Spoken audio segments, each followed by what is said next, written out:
I've been going past this modest guest house for so long. I would never have thought that the ABC case would lead me here.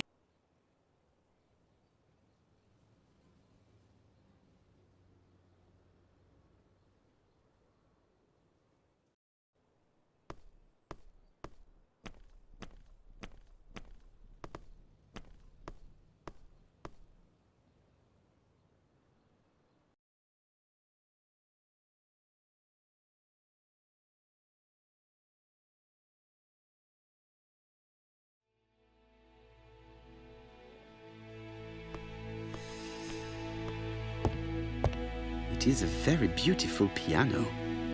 Maybe Mrs. Marbury likes to play in her free time.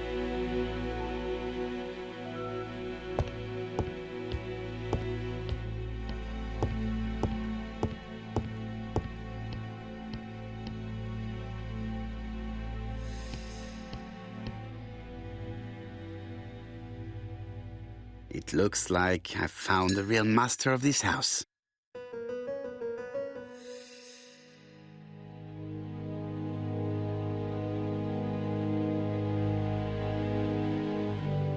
There is no need to worry about the household cat.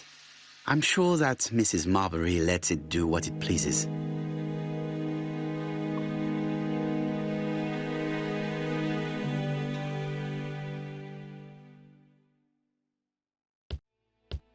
How do you do? You must be Mr. Hercule Poirot. Chief Inspector Jupp told me that you might be coming.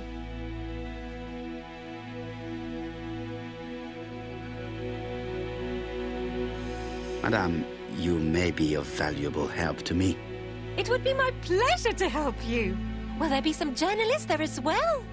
I think you might even be interviewed. You are key witness. I've suspected him for some time, but he appeared so harmless. Oh yes, sometimes he got angry and waved his arms about. But even then, he wasn't frightening. And he was as gentle as a lamb again immediately afterwards. It was only this morning that I understood. He told me he was going to Cheltenham, but my daughter saw him at Euston Station. It's not the right station. To get to Cheltenham, you have to take the train from Paddington. And what's more, Mr. Cuss left behind an ABC with Doncaster underlined. As you can imagine, when I saw that, I called Scotland Yard. Well done. You were right. He did go to Doncaster. So I was right to warn the police. Tell me, did you have any other reason to suspect Mr. Cust? Well, he's odd. Sometimes he coughs really loudly and complains that his throat is burning, and sometimes he talks to himself and stares into space. He told me that it was because of a wound he got in the war. His head hasn't been quite right since, he said. And then he was in Churston when that millionaire got murdered. I found his train ticket when I washed his coat. He didn't want me to wash his shirt. He washed it himself. But I did see big brown stains on it. Do you think it was blood? Well, when I saw them, I thought, look, he spilled his wine or his soup all over himself. But now that I think about it, well, they did look like blood. Cust used to travel for his work. Is that correct? Oh, it wasn't for pleasure. He was always unwell on trains. But he had to sell his stockings around England. I have to respect my engagements, he used to say. Do you know where Cust was at the time of the murder in Andover and Bexhill? On June the 21st and July the 25th? No, I don't know. That was a while ago, you know. But surely you keep a register. It won't do you much good. Mr. Cuss rents his room for the year. If he goes away for a few days, I have no reason to make a note of it. Ah, I remember one thing. Bexhill's by the sea, right? Indeed, it is a large seaside resort. Well, as it happens, at the start of July, Mr. Cust asked me to repair his bathing dress. Suspicious, huh? Very interesting. Please continue. I also forgot to say that he started buying newspapers that talked about the case.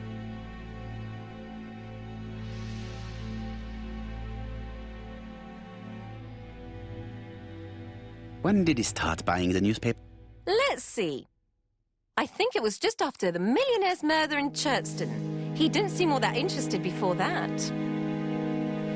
That will be all for now. I'm going to take a look at his room. Take the key on the counter.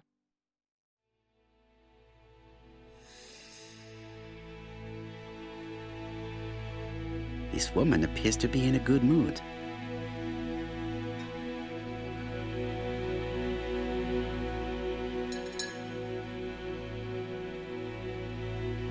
Mrs. Marbury is in a good mood. She is working very precisely in producing incredibly thin pea.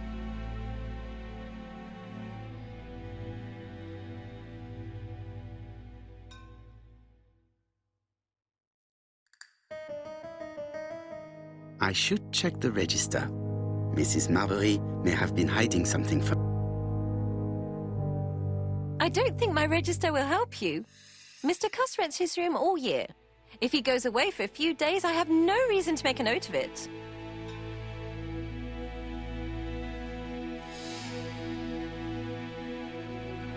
The truth is becoming apparent, and I have something to say to Mrs. Marbury.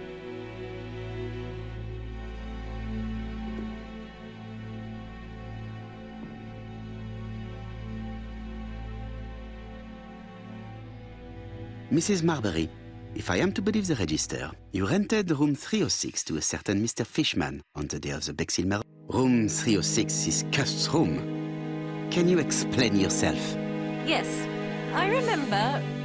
Just for one night as a favor. Mr. Custer was away, all my other rooms were taken, and poor Mr. Fishman had nowhere to go.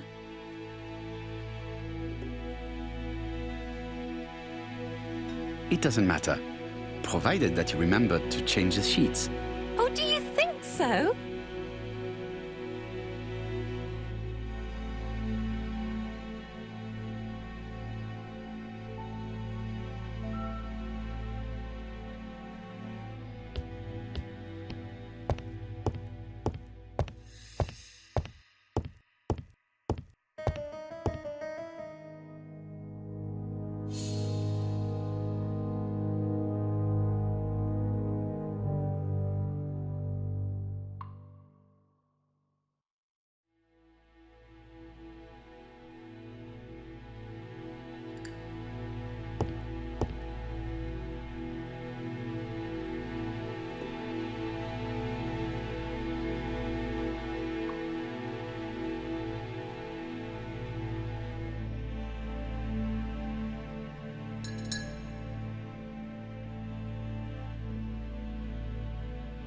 Laudanum Cameron's chemist.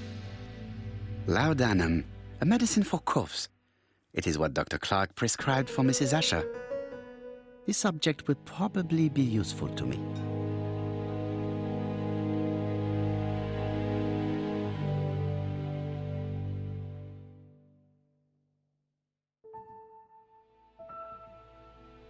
Diethyl barbituric acid, Johnson Company. I know this medicine. It is a powerful sedative. This subject would probably be useful to me.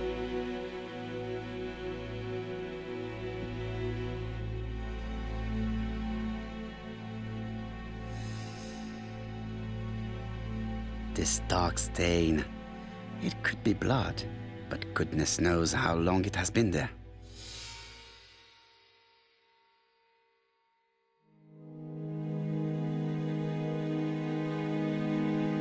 How awful. This place is a real mess.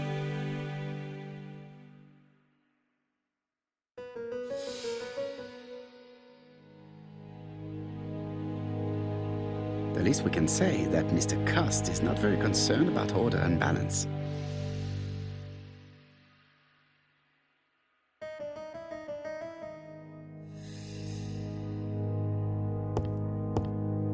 War of 1914-1918. By the King's order, the name of Corporal A.B. Cust, Devonshire Regiment, was published on the London Gazette on May the 10th, 1918, as mentioned in a dispatch for gallant and distinguished service.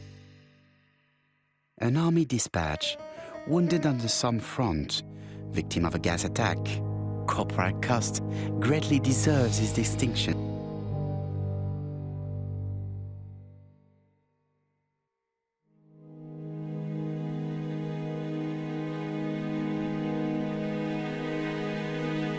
John Milligan, Managing Director, Silky Legs, Frederick Street, Leicester. To A.B. Cust, Marbury's Guest House, 1935, May the 21st. Dear Sir, further to our letters dated 5th and 10th of the month, we confirm we are you as door-to-door salesman, according to the conditions stated in our previous letters. We will send you the articles by mail and also a Redfield typewriter you will be using for every business. Regarding the schedule of your rounds, please do as following. June 21, Andover. Arrive by train the 20th in the evening and get a room at Station Hotel. Start your turn in the north part of the town. This letter establishes that Cust went to Andover, but the ink has hidden the destinations of his other trips. I know from Mrs. Marbury that he went to Churston. I just have to show that he went to Bexhill, and I will have proved that he was present at all the crime scene.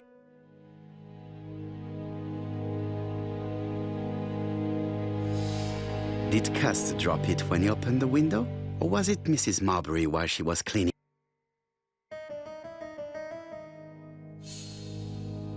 Cust is parsimonious. He keeps his pencils and sharpens them until there is nothing left. It is clear that he did not grow up in luxury.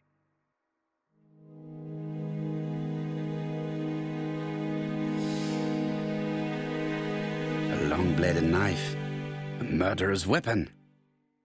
This object will probably be useful to me.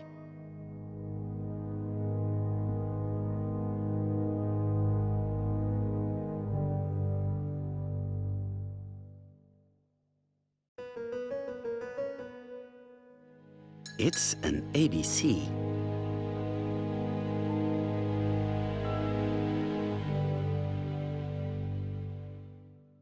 I have to get the ribbon. How am I going to do it?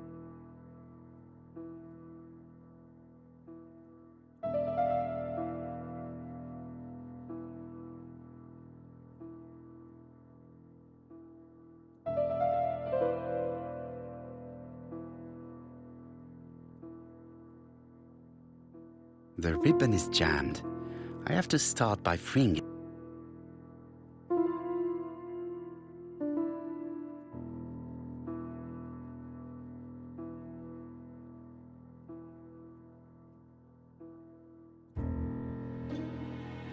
The left-hand heel has been removed.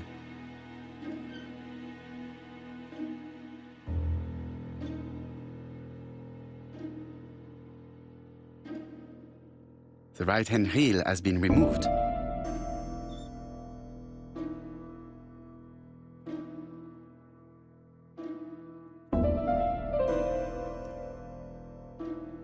And here is the ribbon. Let us see if it was indeed used to write the letters sent by ABC.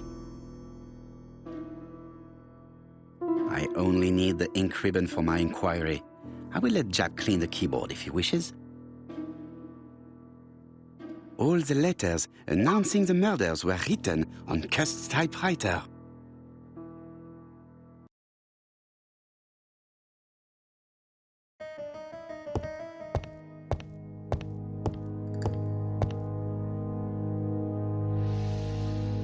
It's closed. ABC guys, enough to sign about a dozen murders.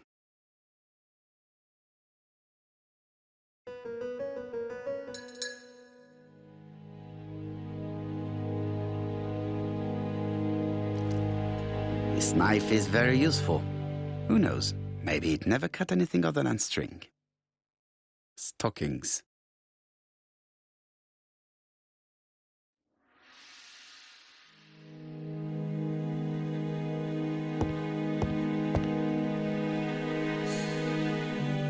Trousers, white shirts. Everything has been washed very well.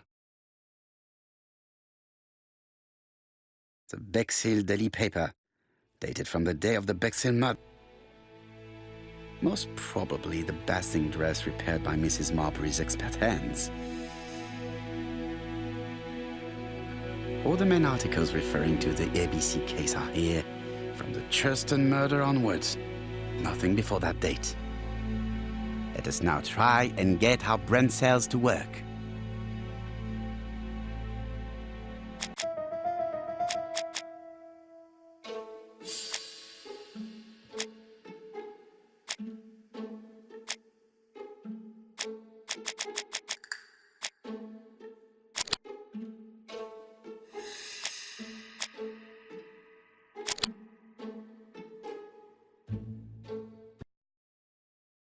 The register shows that Cust did not sleep at the guest house on the day of the murder.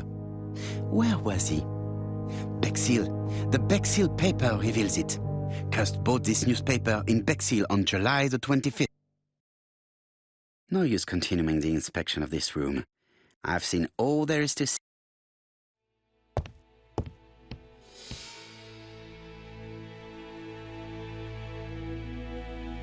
Goodbye, Mrs. Marbury.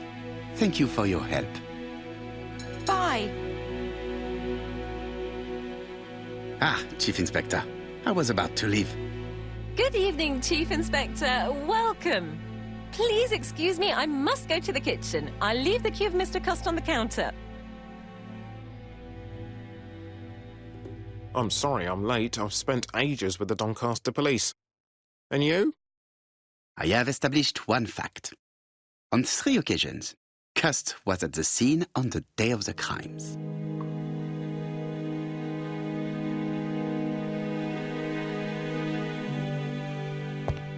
I had best talk to Jap.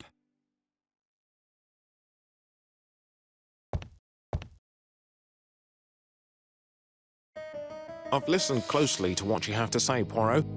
For me, there's no doubt Cust is guilty. Do you have any element that might prove the contrary?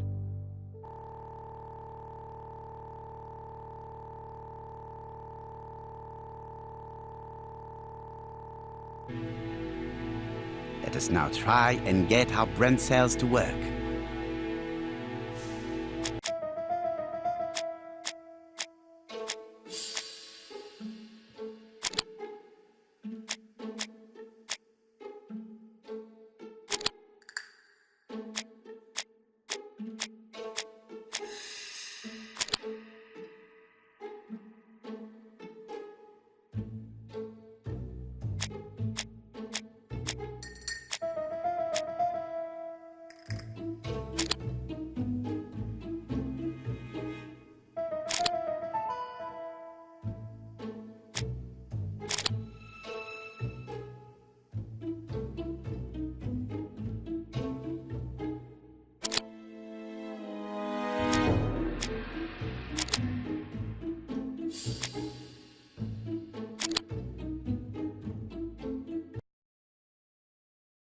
The evidence against Cust is overwhelming. His presence at the scenes, the knife, the blood-stained shirt, the ABCs in a box.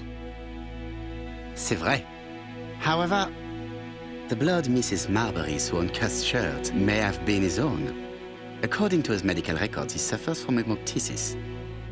The murderer cut Sir Carmichael's throat from behind, and the blood spurted outwards.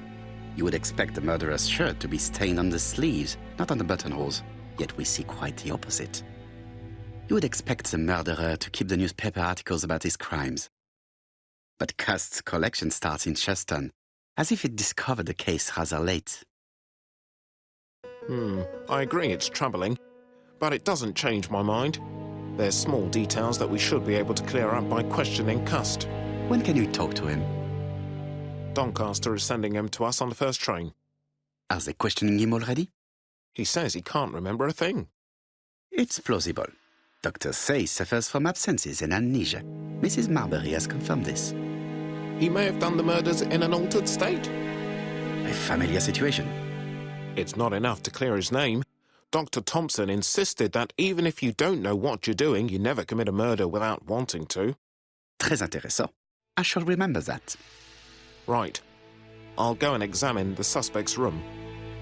Chief Inspector, I took the liberty of removing a few clues to examinatum. All right, we'll discuss them tomorrow. In the meantime, I'm going to see if you've missed something.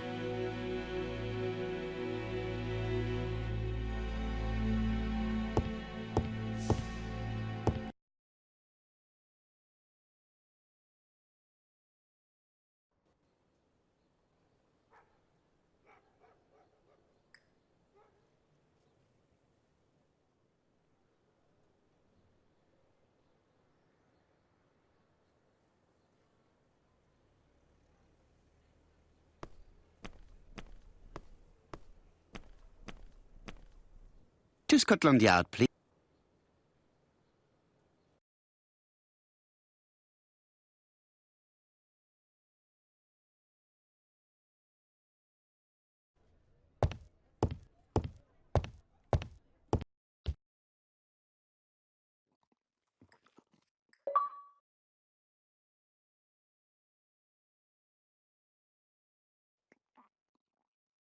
This man is not in good shape.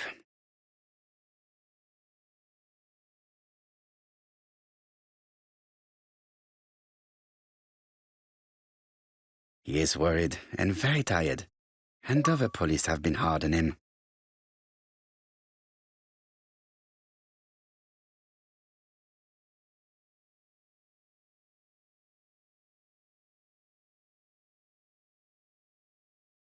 I am not going to leave before having finished questioning.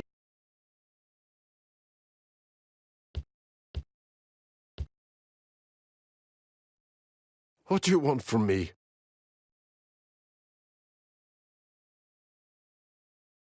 Good day, Mr. Cust. I am Hercule Poirot. Ah, you're the detective. Yes, I am the person you have been sending the letters to. I didn't write these letters. I've already said so.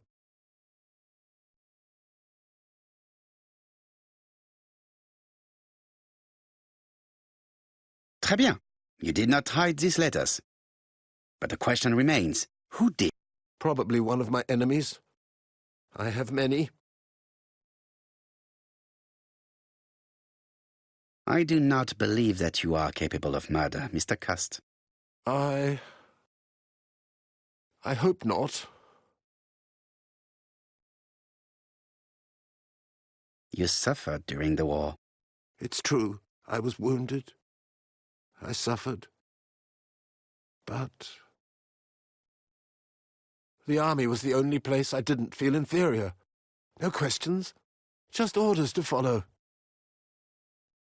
But ever since you were wounded, you have absences, bouts of amnesia. And headaches. Professor Clark treated you. Yes, a few years ago he really helped me with my burned throat.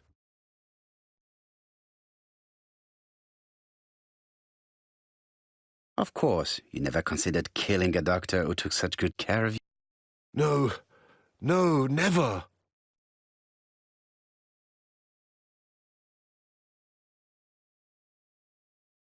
Do you deny being at the scene of the crime? So? There was no harm in being there. It was only for my work. You were seen at all the crime scenes.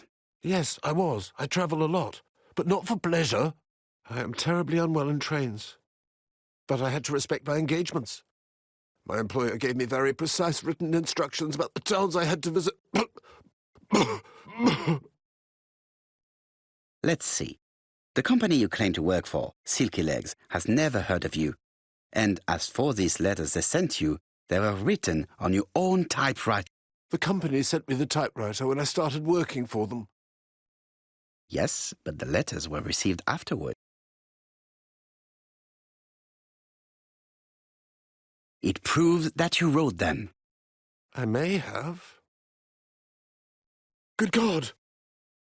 I don't know what's happening to me. My head hurts terribly.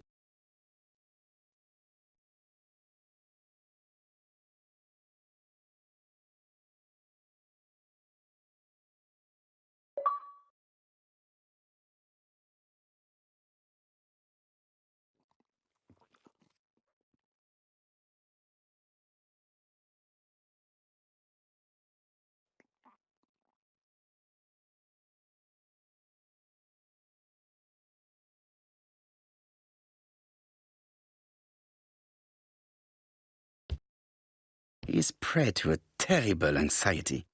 Is it remorse? Or simply the pressure of the questioning and the danger?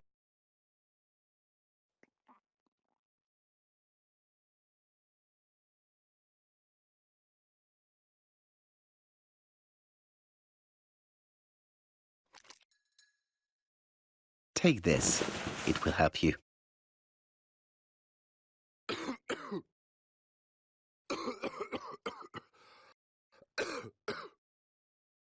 Oh, I think I'll be fine. Let us see, Cust.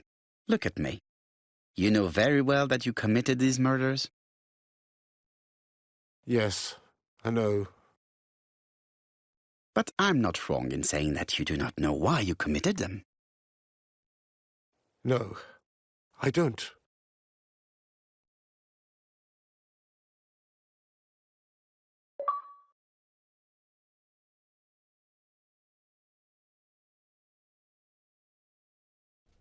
And what conclusions have you drawn? Plenty. It might help us to understand him a little better. Let us now try and get our brain cells to work.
I don't see any clearer than before. This is worse. There is one point to highlight. C'est curieux. Cust admits that he killed, but he does not know why. What did Dr. Thompson say? Even if Cust killed while in an altered state, it still must have been his deepest desire. He must have had a motive. Let's keep it simple. Never mind his motive. He confessed. But you see, he can confess to anything and everything. He denied the murders and then he confessed to them.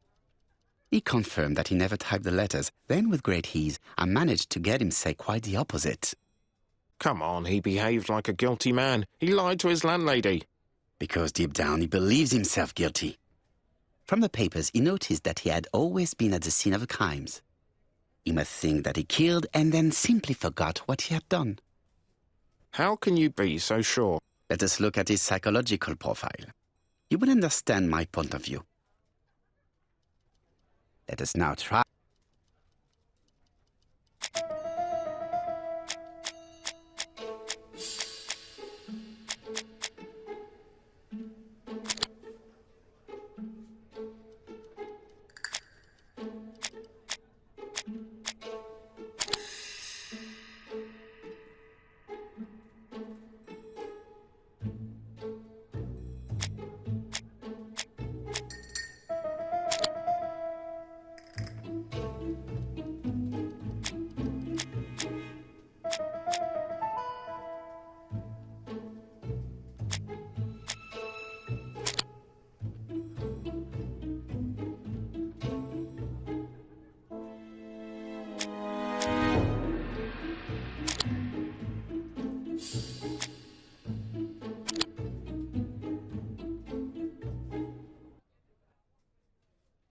You see? Cust's character is quite the opposite of the murderer's. But if he's a madman, can we really talk about his character? You know very well that our murderer does not behave like a psychopath. Apart from the signature, there is no ritual or repetition in the choice of victims. Very well, you're right as always. So we have no confession, no culprit, no suspects, nothing. And all that after 2 months of inquiry? What should I do? Have faith. Just give me 24 hours.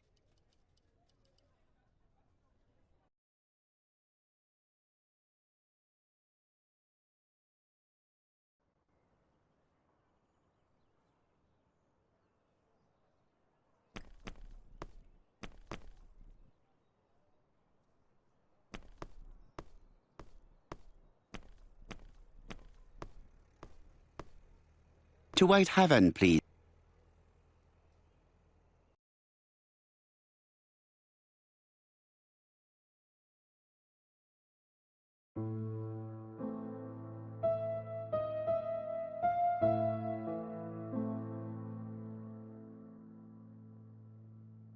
Cust's arrest is a great success for you, Poirot. It's all clear now, except maybe one or two details.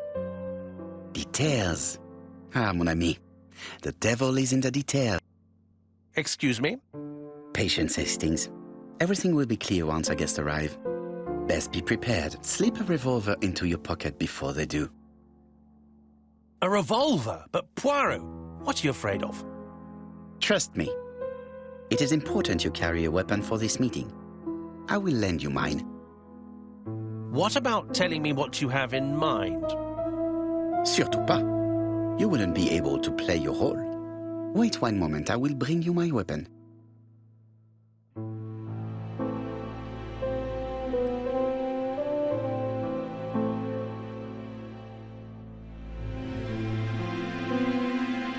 Churston, Devon, population 500 inhabitants. Hourly of trains. London, Churston, trains of evening.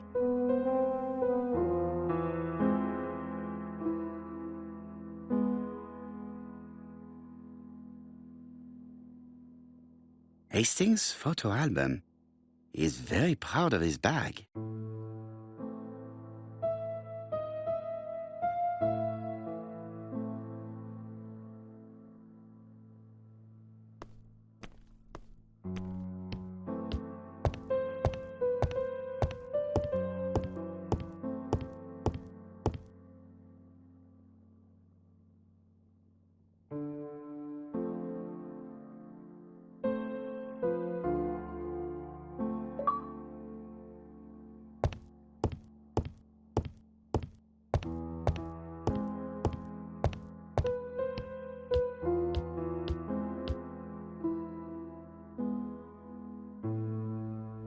Daily Flicker, September the 11th, 1935. ABC affair, Terminus Doncaster. Japp and Poirot arrest the killer. A.B. Cust is the name of the alphabet murderer. The police have arrested him in a hotel in Doncaster.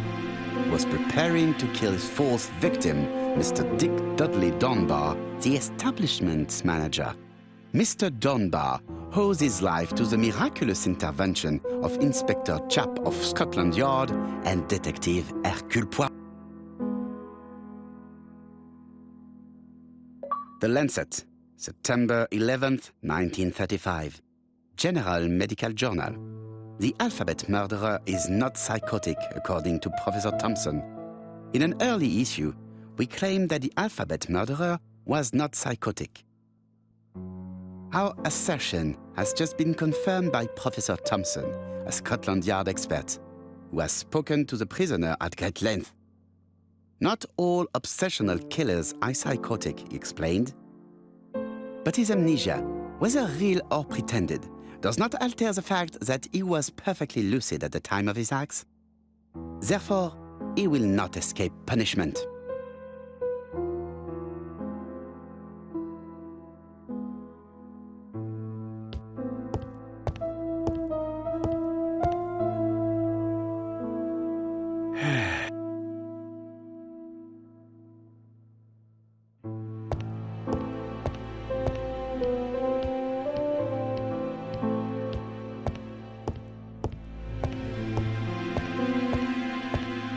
The white ammunition are blank cartridges. The others are real bullets. The revolver is loaded with real bullets. I still have time to choose blanks. The revolver is loaded with blanks. I still have time to choose real bullets.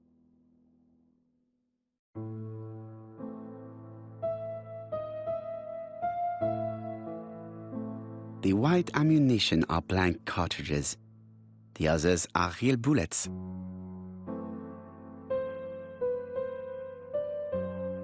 The revolver is loaded with blanks. I still have time to choose real bullets.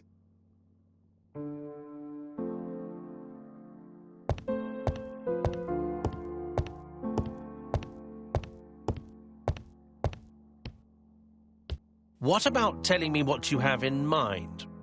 Surtout pas. You wouldn't be able to play your role. Wait one moment, I will...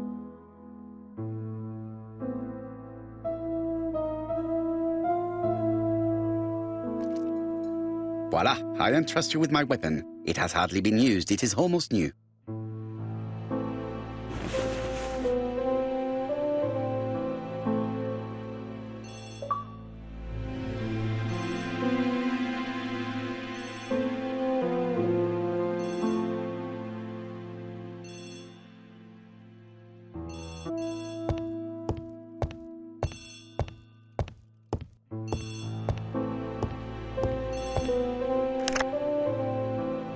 Chief Inspector, is that you?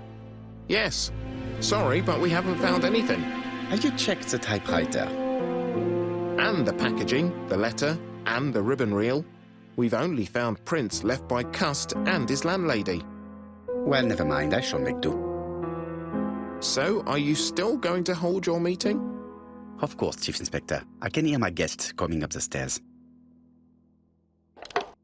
Why have you brought us here, Mr. Poirot? Since Cust's arrest, I thought it was all done and dusted. Miss Gray formally identified him, as well as Miss Barnard. Yes, and the stockings he saw drove the same brand as the ones found at my aunt's. This is all true. However, a case is not closed if some questions remain open. And one question is, why did the murderer send me his letters? Why did he challenge me, Hercule Poirot? Perhaps he wanted to play with you, to taunt you. Xenophobia? Maybe he didn't like you because you're foreign. I may be wrong, but maybe by provoking you, he was looking for glory? All these theories should be studied. Let us now try and get our brain cells to work.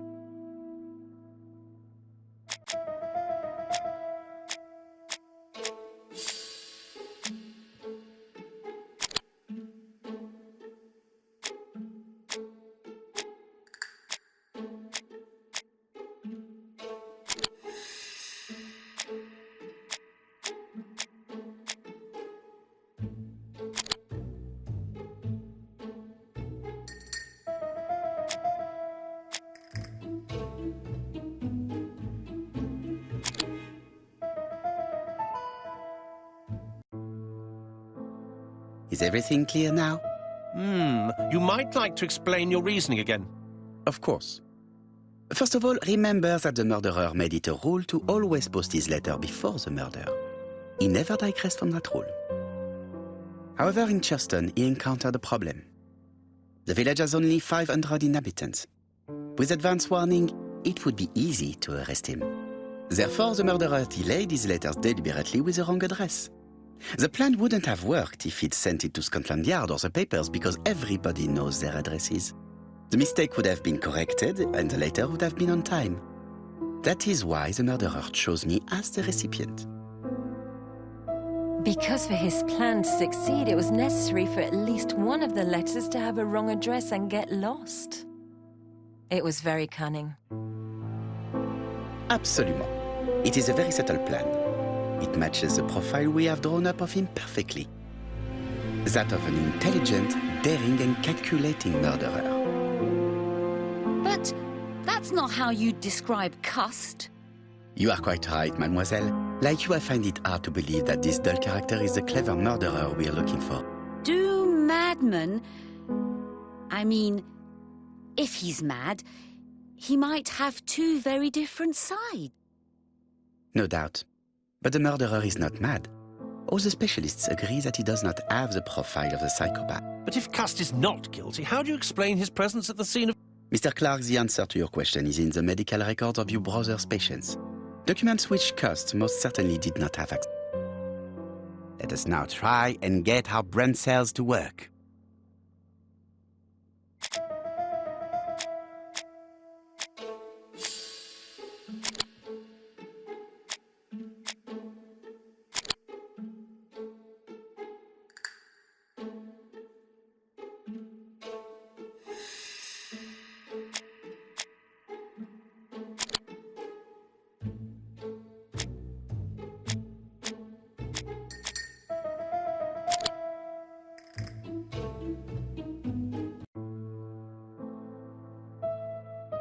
Dr. Clark's patients' records provided a very useful list of potential victims, sorted by alphabetical order.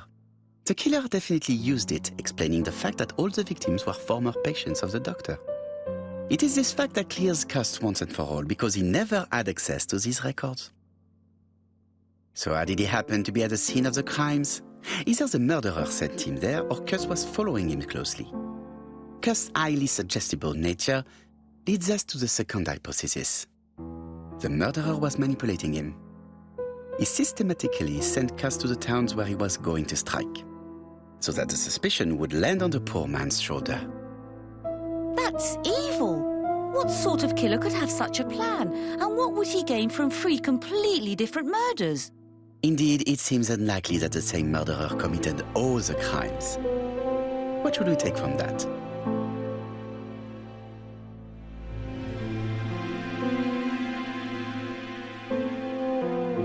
Just one murder was of benefit to the murderer. The others were just diversions. On reflection, there is only one conclusion. The murderer killed once out of interest and twice to divert our attention. This reasoning points at 2 potential culprits. Franklin Clark. Donald Fraser? Yes, mademoiselle, that's good thinking. Mr. Fraser may have killed Betty out of jealousy. Mr. Clark may have killed his brother in order to inherit his large fortune. Both have a motive. But Donald did not have access to Dr. Clark's records. Please allow me to disagree with you, mademoiselle.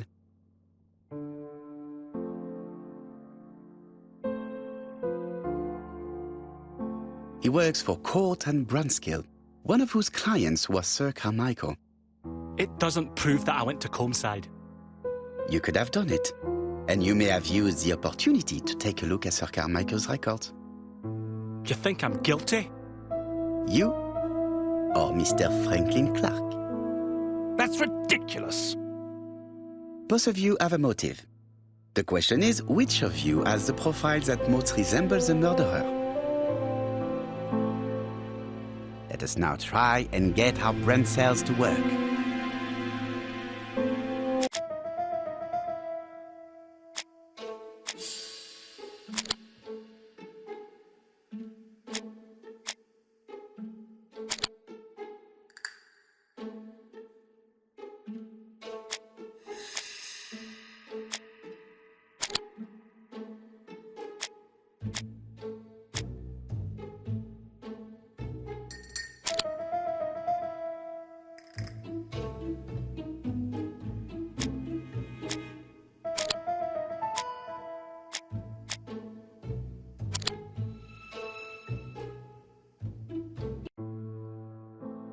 Ladies and gentlemen, Donald may share many character traits with the murderer, but he does not have his cold indifference. He has a temper.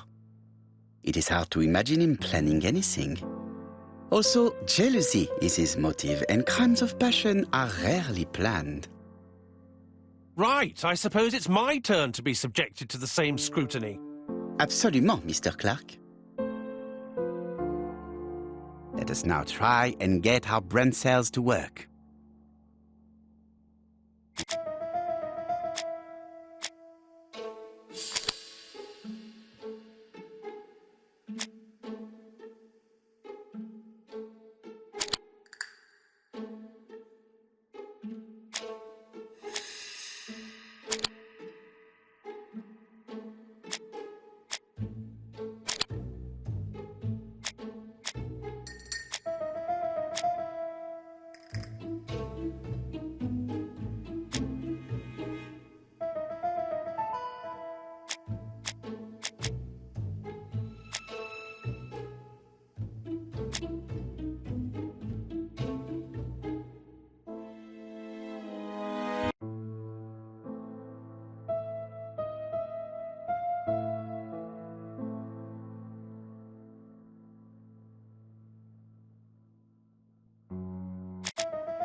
As you have all seen, there is a disturbing similarity between Mr. Clark's profile and that of the killer. In actual fact, it is exactly the same. Mr. Poirot, your psychological studies are interesting, but your conclusions do not add up. Why would I have wished my brother's death? The inheritance is lawfully mine. I just have to wait. No, you had to act quickly.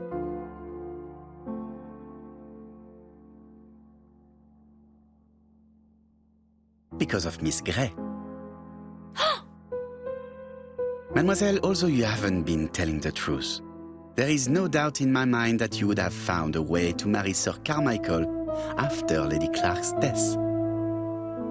For you, Mr. Clark, it was a disaster.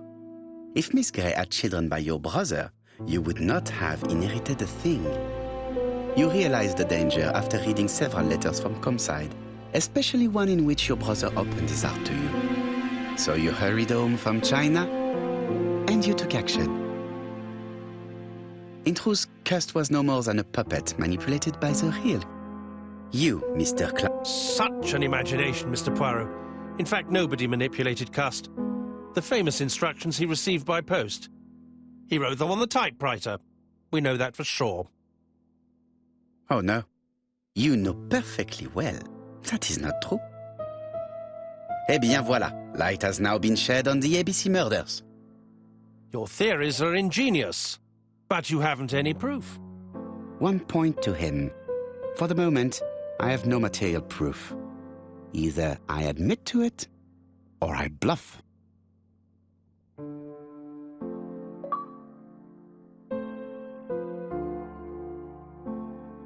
One thing proves it. The prints you left on Cust's typewriter. Enough. Oh, of course you wiped the typewriter before sending it. But not carefully enough. Scotland Yard has found your print along with those of Cust. Game, set, match. You win, Mr. Poirot. But it was worth trying.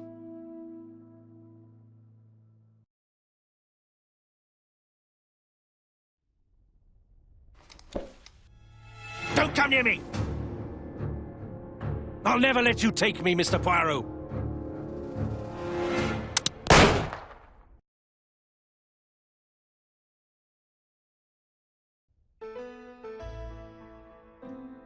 I'm sorry, Mr. Clark, there is no easy death for you. I expected your reaction, so I used blanks. I'm sorry, mademoiselle, but your second chance has been lost. Franklin Clark will never inherit his brother's fortune.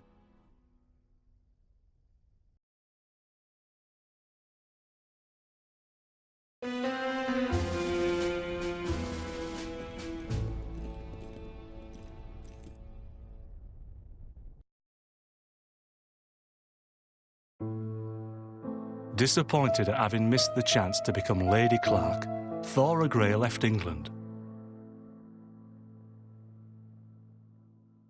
Donald Fraser and Megan Barnard married.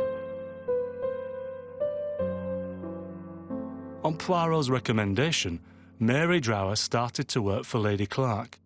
The elderly lady's condition suddenly took a turn for the better. And a few months later, to Dr. Logan's great surprise, she was back on her feet again. According to this eminent physician, it appears to be an extremely rare case of spontaneous remission. Lady Clark has enjoyed very good health ever since.